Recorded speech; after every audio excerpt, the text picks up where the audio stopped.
Okay, so this is going to be an explanation of an energy harvester that harvests power factor correction via very specific magnetic interactions. So as a baseline, I always like to, I'm going to use this little motor. I got a little meter here so that you can see what the motor does in a baseline. There's our starting voltage. There's power factor, as the way the motor comes from the factory. There's amperage draw.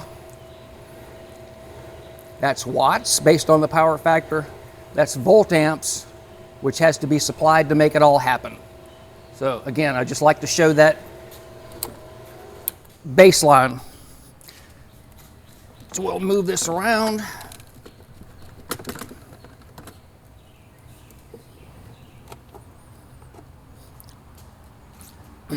So to get started, I'm going to show something else real quick. Plug this in, which is this unit. And when I turn it on, you can see this power up. So this is the source meter, be reading the same thing as the meter over here does. This is the load meter, which will show what the motor's doing, show the power factor of the motor. This is the harvesting meter. It shows output that the harvester is outputting on the secondary side. So when I turn this on,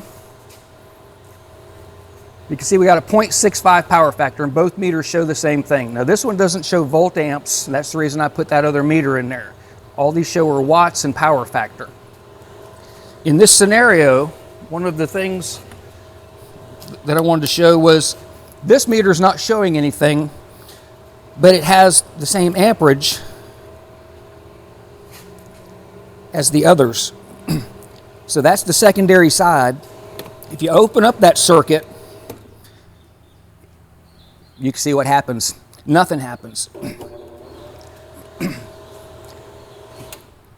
So when this is, let me pull this out. We'll put a load on it, which is this big resistor. It's just going to be to help control resistance to make the secondary side work.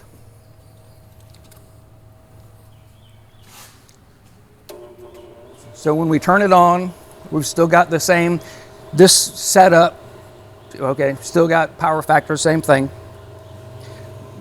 When I add capacitance, I'm going to increase the power factor.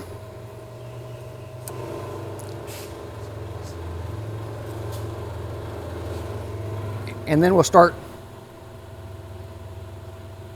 bringing this, I'm going to bring this number so that the motor sees exactly what it would normally see. So we got about the same.